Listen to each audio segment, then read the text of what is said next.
আসসালামু আলাইকুম। আশা করি আপনারা সবাই অনেক বেশি ভালো আছেন। আলহামদুলিল্লাহ আমিও অনেক ভালো আছি। ভিডিওটা কিন্তু বেশ কয়েকদিন আগের ভিডিও।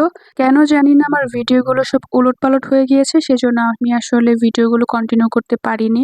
তো বিষয়টা হচ্ছে আপু এখানে পায়েস রান্না করছে, মানে ভিডিওটা যেই দিনে সেদিনের আপু এখানে পায়েস রান্না করছে। আর আমার বড় আপু কিন্তু পায়েস রান্না করার জন্য একদম এক্সপার্ট, মানে আমার আম্মুর থেকেও বেশি ভালো পায়েস রান্না করতে পারে। তারপর গরুর মাংসটাও আমার আপুই বসিয়ে দিল। কেননা গরুর মাংস রান্না করাতেও আমার আপু কিন্তু একদম ১০০ তে ১০০, মানে ওর বিয়ের আগে থেকেই ও মোটামুটি বাসায় যখন মেহমানজন আসে তখন ও এরকম গরুর মাংস, মুরগির মাংস, মানে মাংস জাতীয় জিনিসগুলো ওই বসাতো। ও রান্নাটা আসলেই খুব মজার। এইদিকে আপু গরুর মাংস বসিয়ে দিল, আর অপর চুলাতে, মানে আমাদের পরপর ৩টা মাটির চুলা একসাথে, তো আরেক চুলার মধ্যে আম্মু ডাল বসাচ্ছে। আর রান্নার এক ফাঁকে আমি আর আপু মিলে অনেকগুলো কাঁঠাল পাড়া হয়েছিল আমাদের। সেই কাঁঠালগুলোর মধ্যে আমাদের গাজীপুরের ভাষায় বলি গজ দেওয়া, মানে এরকম একটা লোহার জাতীয় জিনিস, মানে কাঁঠালের ভিতর ঢুকিয়ে লবণ দিয়ে দিলে কাঁঠালটা তাড়াতাড়ি পেকে যায়।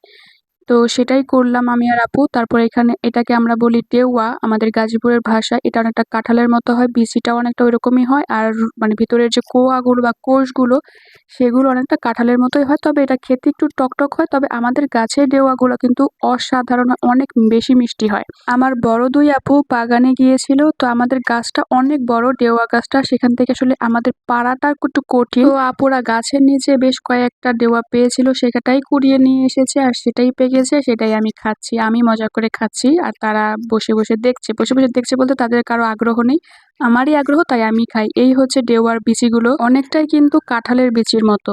তো যাই হোক আমি খাচ্ছি, আর এদিকে আম্মু আরেকটা চুলার মধ্যে মুরগির মাংস বসিয়ে দিচ্ছে। আপনারা হয়তো এতক্ষণ ভাবছেন যে আমি এত বকবক করছি, কিন্তু কেন এত রান্না বাড়া হচ্ছে সেটা কেন বলছি না। কি ঠিক বললাম না?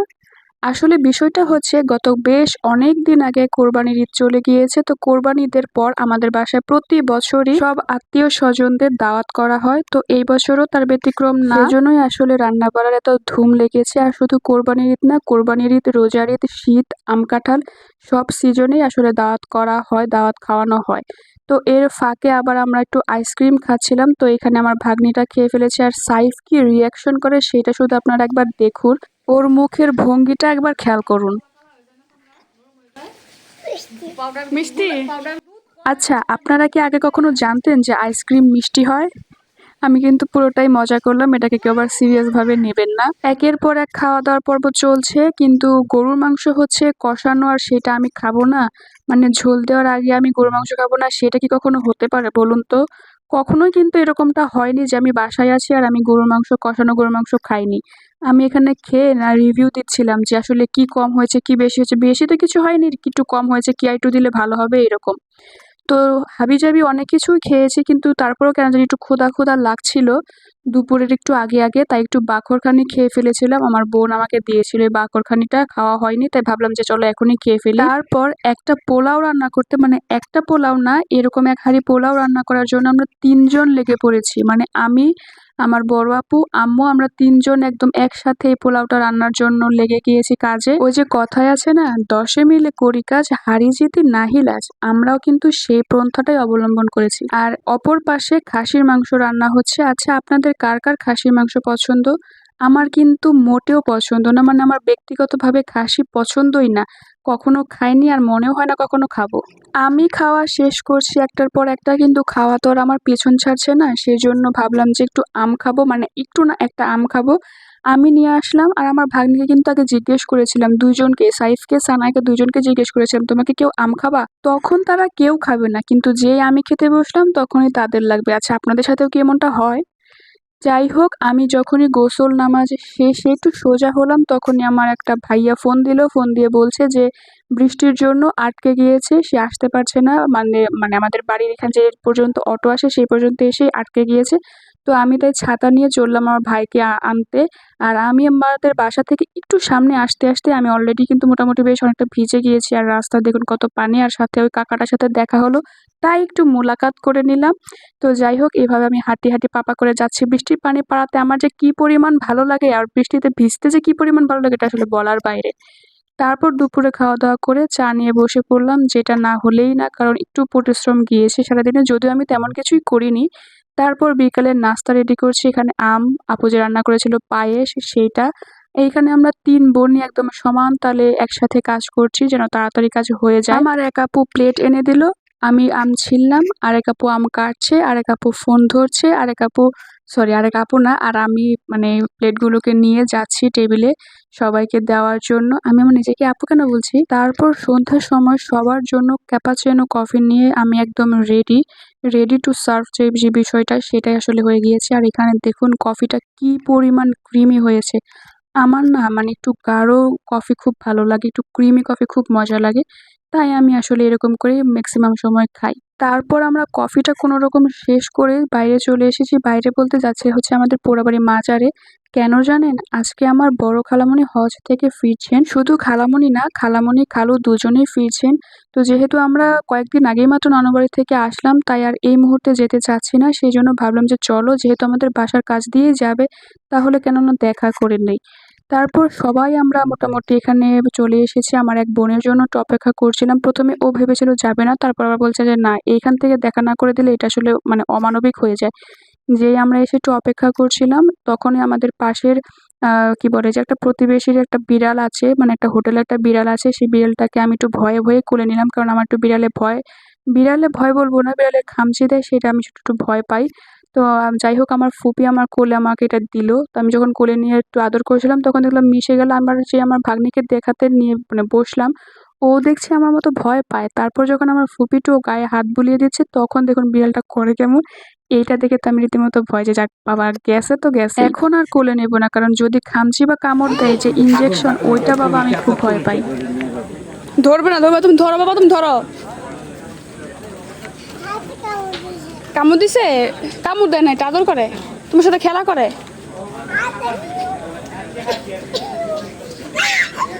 আসলে বিড়ালটা কামড় দেয়নি, একটু মানে যে কামড় দেওয়ার মতো ভাব করে একটু কলাম করছিল বা কুহুরা যেটাকে বলে সেটা করছিল, ওর সাথে যে একটু মিশছিল, কিন্তু আমি এটাকে অনেক ভয় পাই। সাইফ একটু ভয় পেলেও বাবা দেখছিলাম যেটা পেছনে পেছনে ঘুরঘুর করছিল।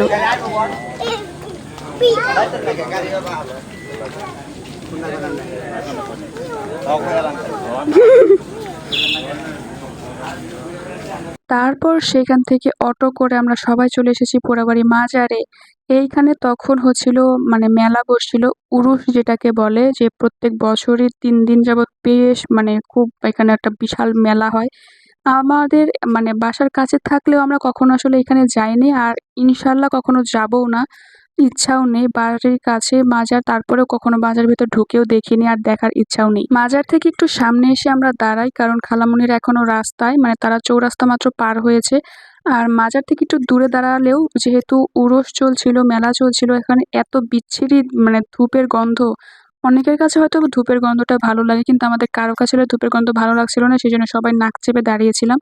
আর আমি এখানে এই ফাঁকা জায়গাটার মধ্যে খালামণিদের গাড়ি দাঁড় করানোর জন্য একটু দেখে শুনে রাখছিলাম।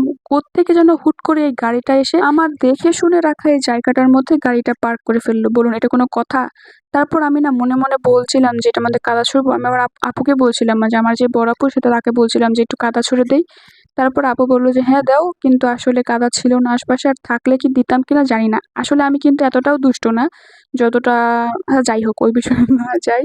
তারপরে এখানে নাক চেপে তো দাঁড়িয়েই আছি। এর মধ্যে খালামণিরা চলে এসেছে, আমাদের থেকে একটু সামনে গিয়ে দাঁড়িয়েছে। আমরা ওইটা দেখে সবাই রীতিমতো একদম তাড়াহুড়া করে হাঁটা শুরু করে দিয়েছি। এই মুহূর্তটা না মানে বলে বোঝানো যাবে না। অনেকটা সময় দাঁড়িয়েছিলাম, কিন্তু দাঁড়ানোটা এখন মনে হচ্ছিল যে সার্থক, মানে এত খুশি লাগছিল। তারপর সাইফকে খালামণি একটা কোক দিয়েছিল। যেহেতু সাইফকে কোক দিয়েছিল, সাইফের কোক মানে আমার কোক, আর আমার কোক মানে আমাদের সবার কোক। তারপরে আমরা এইটুকু কোক সবাই মিলে খেয়েছি। তারপর যখন রাতে আমরা সবাই খেতে বসেছি তখনকার ভিডিও এটা। দুপুরের ভিডিওটা করা হয়নি, কারণ তার আগে যেহেতু অনেক হাবিজাবি খেয়ে ফেলেছি, দুপুরে ওইরকমভাবে আমি খাইনি বা খেতে পারিনি। সেজন্য আমি আসলে ভাবলাম যে চলো রাতেই খাবো, তখনই দেখাবো। সবাই মিলে কিন্তু এক টেবিলে বসে পড়েছি। আর আমার না ইদানিং এই নলিগুলো এত বেশি মানে মজা লাগে, বিশেষ করে ভেতরের ওই যে তেল তেল জাতীয় জিনিসটা, ওইটা আমার যদিও চর্বি খুব একটা খুব না, আমার চর্বি পছন্দই না, কিন্তু এই নলির ভেতরে এটা আমার এখন বেশ মজা লাগে। তারপর খাওয়া দাওয়া শেষে আমরা সবাই মিলে বসে টেবিলেতেই বসে একদম বেশ একটা জম্পেশ আড্ডা দিলাম। গল্পে গল্পে এখানে আমার আপু বলছিল যে তাদের যে দেশের বাড়ি, মানে আমাদের ফুপার যে বাড়ি, সেইখানে যাবে বা যাওয়ার কথা, মানে যে সে গিয়েছিল কিন্তু আবার যাবে তার হাজবেন্ডকে নিয়ে, এরকম কথা হচ্ছিল। আর আমার দুলাভাই হচ্ছে উকিল, তো সে বলছিল যে হ্যাঁ আমি ওকালতি টোকালতি সব রেখে এখন আমি ওইখানে গিয়ে বসে থাকি আর কি।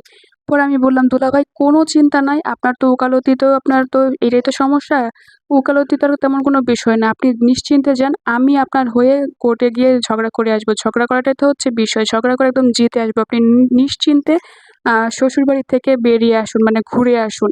তো এইটা শুনে সবাই রীতিমতো হা হা করে হেসে একদম মানে মানে যা-তা একটা অবস্থা। তারপর অনেকটা রাত হয়ে গেলে আমরা আর দেরি না করে, আমরা বলতে আমি আর সাইফ তাড়াতাড়ি শুতে চলে এসেছি। এই ৩ বছরে সাইফ আমার সাথে গত রাতে থেকেছে, মানে সারারাত আমার কাছেই ঘুমিয়েছে। আজকেও ঘুমানোর জন্য চলে এসেছে। তো আমি যখন ভিডিওটা মানে রাতের লাস্ট ভিডিওটা নিয়েছিলাম তখন সে খুব মজা নিয়ে আমার পাশেও আসছিল। বলছিল যে আমি আজকে টাটা দেবো। তাই বললাম যে ঠিক আছে টাটা দিয়ে দাও, গুড নাইট বলে দাও। তারপর সে দিল। আর এটা হচ্ছে পরের দিন সকালে। পরের দিন সকালে ঘুম থেকে উঠে দেখি আম্মু চিতই পিঠা বানাচ্ছে, মানে বানিয়েছে। এইখানে গত রাত না, গতদিন যে গরুর মাংসটা রান্না করেছিল বা খাসিটা ছিল, সেই মাংস দিয়ে খাওয়ার জন্য। তো আমি যেহেতু খাসি খাই না বা খাবো না, সেজন্য খাসিটা বাদ আমি গরুর মাংস নিয়ে বসে পড়লাম। আর গরুর মাংস দিয়ে চিতই পিঠা কি পরিমাণ মজা যে লাগে, আমার কাছে তো বেশ মজা লাগে। আর হচ্ছে ডিম ভাজি দিয়ে। এছাড়া মিষ্টি জাতীয় কোনো কিছু দিয়ে আমার চিতই পিঠা খুব একটা পছন্দ না। তারপর সবার জন্য এখানে চা নিয়ে চলে এসেছি আর আমার চাটা নিয়ে চলে এসেছি ফাঁকা জায়গায়। আমি একটু ঠান্ডা পরিবেশে খোলামেলা পরিবেশে বসে খাবো বলে। তারপরে আমার আপু মিষ্টি আলু এনে দিল। এটা আমাদের বাসায় অনেক দিন যাবত ছিল।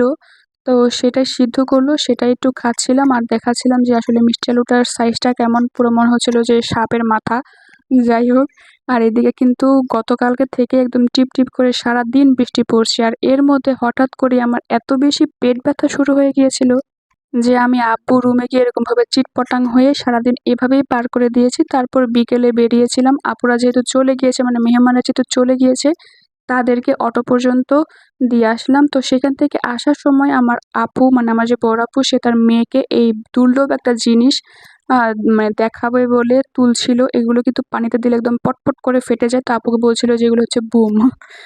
বেশ মজার না বিষয়টা। তারপরে এইখানে একটা ফুল ছিঁড়ে নিলাম আমি। তারপর আমি দেখলাম যে আপুও ওকে অনেকগুলো ফুল দিয়েছে। যদিও এই ফুলগুলো জঙ্গলের মধ্যেই হয় বা বিনা যত্নেই হয়, তবুও কিন্তু এই ফুলগুলো দেখতে বেশ সুন্দর। ফুল দেওয়ার সময় দেখলাম যে সানায়ের হাতে একটা মশা বসেছে, সেটা মারার পর তার রিঅ্যাকশনটা শুধু একবার দেখুন।